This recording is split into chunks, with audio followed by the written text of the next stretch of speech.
안녕하세요. 파락깡통에서 재기한 주식쟁이입니다. 오늘은 어제 매수했던 종목들에 대해서 짧게 코멘트를 하고요. 그리고 우리가 종목 선정 시 또 하나의 중요한 기준이 되는 매물대에 대해서 말씀을 드리도록 하겠습니다. 특히 이 매물대는 우리 일전에 말씀드렸던 이 지지와 저항에 있어서 이 매물대도 아주 중요한 역할을 하고 있습니다. 그래서 그 종목이 얼마만큼 상승하고 또 얼마만큼 하락할지 이 매물대가 중요한 역할을 하니까는 오늘 방송 꼭 끝까지 잘 보시기 바랍니다. 그러면은 어제 매수했던 종목을 짧게 말씀드리겠습니다. 먼저 어제 매수했던 종목은 오늘 변동이 하나도 없습니다. 먼저 첫 번째 종목은 어제 사마 네트워크스를 매수를 하였는데요. 어제 8.25% 상승을 했고 오늘 1.2% 빠졌습니다. 그래서 매매 동향은 개인이 2만 9천 중 정도, 그리고 기관이 3만 6천 중 정도 매수를 했고, 지금 현재 5일선보다 주가가 좀 많이 떠 있어요. 한 3% 정도 주가가 5일선 위에 있어서 5일선과 이격도는 많이 벌어져 있습니다. 하지만 오늘 저는 수익 실현을 하지 않고 내일 한 번 더 보도록 하겠습니다. 다음은 파워로직스입니다. 파워로직스도 어제 3%에 이어 오늘도 2.62% 상승을 하였습니다.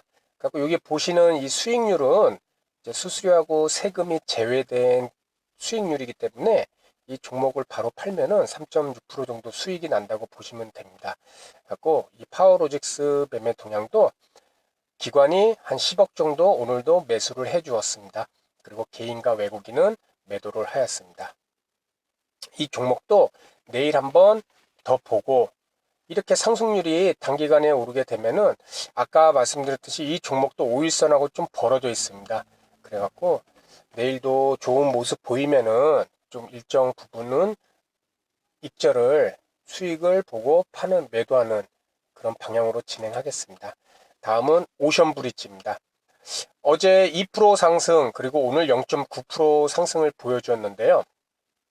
이 종목은 외국인이 지금 3일 연속 매수를 하고 있습니다. 그리고 기관도 어제는 15,000주를 매수했다가 오늘 수익 실현 한 1,600주 정도 매도를 했고, 개인은 계속해서 매도를 하고 있습니다. 다음은 야스라는 종목입니다. 어제 3% 상승에 이어 오늘 1% 정도 조정을 보여줬는데요. 이 종목은 기관과 외국인이 오늘은 매도를 하였습니다. 순순히 개인만 매수를 해왔고, 그렇게 수급은 그다지 좋은 모습은 아니었습니다. 하지만 내일까지 지금 기관과 외국인이 매수한 수량이 있기 때문에 내일까지 한번 보기 위해서 오늘 넘겼고요. 다음은 오로라.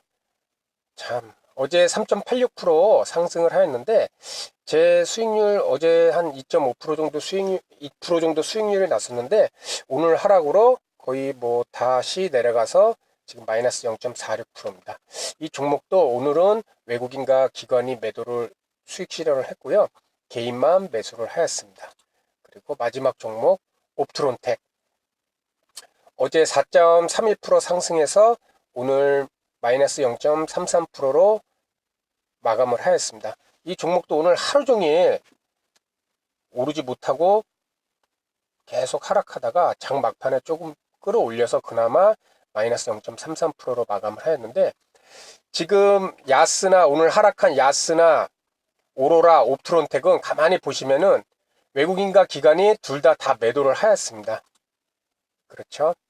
오로라도 외국인과 기관이 양매도, 옵트론텍도 외국인과 기관이 양매도. 역시 수급은 가장 중요한 주가 상승이나 하락의 원인이 되는 것 같습니다. 그래서 어제 매수했던 종목은 오늘 그대로 보유하고 내일 장으로 가서 이렇게 뭐 세 종목은 상승하고 세 종목은 하락을 하였지만 그 상승률을 봤을 때는 비교가 되지 않을 만큼 상승한 종목들이 더 높게 나타났습니다. 그래서 이런 종목, 하락하는 종목은 원래 오늘 다 잘라 버리려고 그랬는데 한 번 더 내일까지 보고, 그리고 이 상승하는 종목이 내일 또 좋은 모습을 보이면은 조금 더 일정 물량은 보유하는 방향으로 한번 진행을 해보도록 하겠습니다.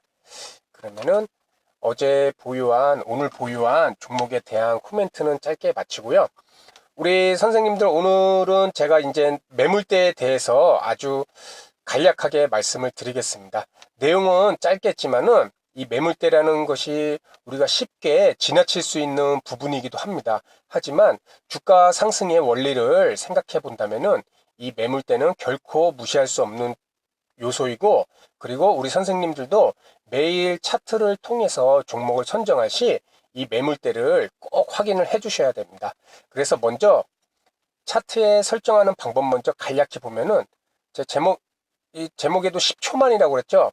저는 한국투자증권입니다. 아마 각 증권사별로 우리 예전에 그 공매도 설정하는 것처럼 똑같이 기능이 있을 겁니다.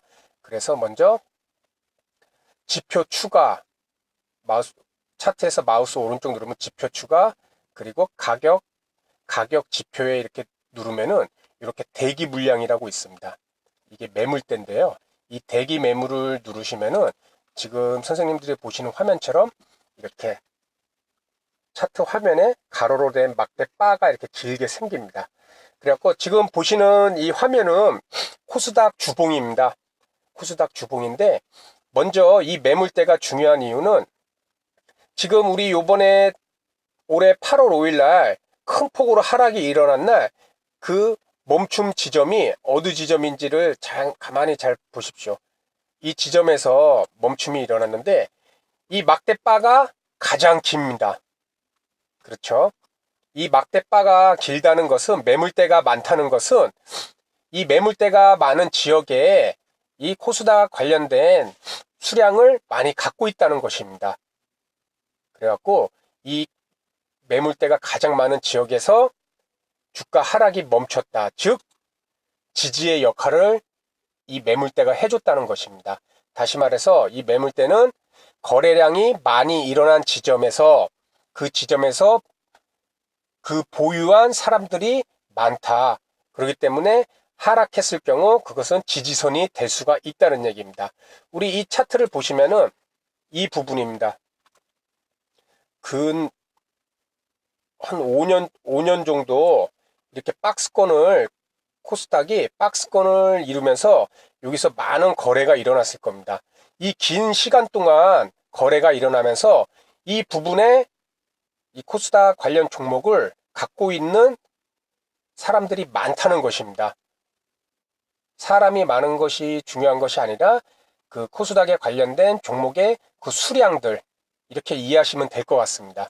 그래서 이 부분, 가장 많은 매물대는 주가가 하락할 때 이처럼 지지 역할을 해준다. 이것을 지금 설명드리는 것은 코스닥 차트로 말씀드리지만은 코스닥 차트라고 생각하지 마시고 선생님들이 관심 있는 그 종목의 매물대라고 생각하십시오. 코스닥이 아니라 한 종목이라고 생각하고 보시면은 더 이해가 쉬울 것입니다. 그렇다면은 앞으로 상황을 좀 보겠습니다. 이 가로 막대, 이 매물대가 가장 긴 게, 매물대가 가장 많다는 데인데 두 번째로 많은 데는 어디입니까? 이 부분이죠. 18.77%. 이 부분이 두 번째 매물대가 되는데요. 이 두 번째 매물대가 된다는 것은 앞으로 현재 주가에서 이 매물대와 만난다면 이 많은 매물대는 저항이 될 것입니다. 이 부분에 이 첫 번째 이후 이 부분에서도 많은 사람들이 이 가격대에 이 주식의 수량을 갖고 있다는 뜻입니다.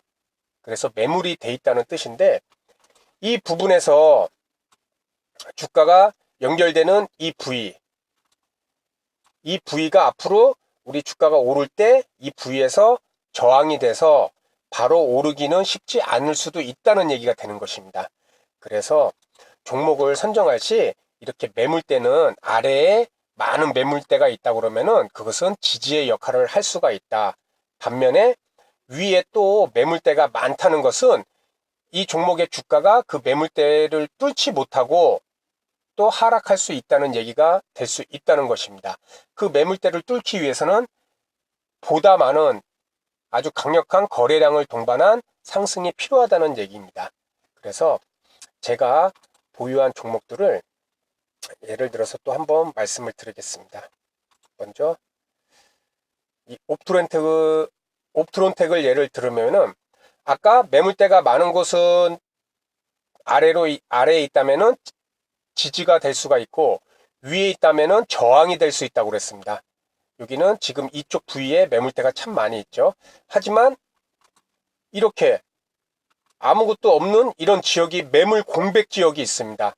이럴 경우에는 급격하게 하락을 했을 경우 이 지역에서 거래가 많이 안 일어났다는 것입니다. 손바뀜이 없었다는 것입니다. 그래서 매물대가 거의 없습니다.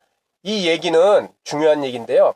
이 종목이 이 매물대가 없는 이 공백 지역을 올라갈 때 쉽게 뚫고 올라갈 수 있다는 얘기가 되는 것입니다.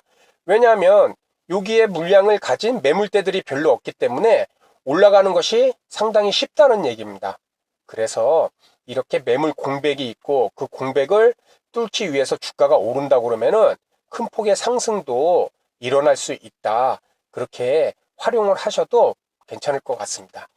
그래갖고 오늘은 제가 보유한 이 종목에 관련해서 짧게 코멘트를 하고 그리고 우리 선생님들이 차트를 통해 종목을 선정할 시 이 매물대라는 지표를 하나 더 추가를 하셔갖고 이 종목 이렇게 검색을 하시면서 보다 보면은 이렇게 매물대 자연적으로 눈에 보이게 되잖아요.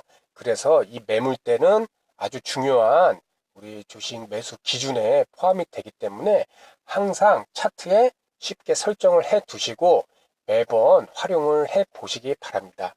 그래서 매물대라는 것은 크게 세 가지 의미가 있는데 첫 번째는 아래쪽에 있을 때는 지지가 되고 그리고 위에 매물대가 있을 때는 저항이 되고 그리고 매물대가 이렇게 공백일 경우 없을 경우에는 주가가 쉽게 오를 수가 있다. 반면에 주가가 요쯤에 위치했으면 쉽게 내려갈 수도 있다는 뜻이 되는 것입니다. 그래서 오늘은 매물대를 어떻게 활용하는지 그리고 차트에 어떻게 설정하는지에 대해서 말씀을 드렸습니다. 저번에 이어 저번 공매도 지표 설정에 이어 오늘 매물대에 대해서도 지표 설정을 하는 것을 말씀드리는데요. 다음 시간에도 차트에 더 지표로 설정할 것들이 더 있습니다. 다만 저는 이게 지금 노트북이라서 화면이 작아서 공매도도 없고 뭐 다른 것도 설정을 안 해놨는데 다음 시간에도 우리 선생님들이 차트를 보실 때 더 활용할 수 있는 그런 지표를 말씀을 드리도록 하겠습니다. 그러면 오늘 방송은 여기서 마치고 다음 시간에도 선생님들에게 도움이 되는 내용으로 주제를 잡고 말씀을 드리도록 하겠습니다. 감사합니다.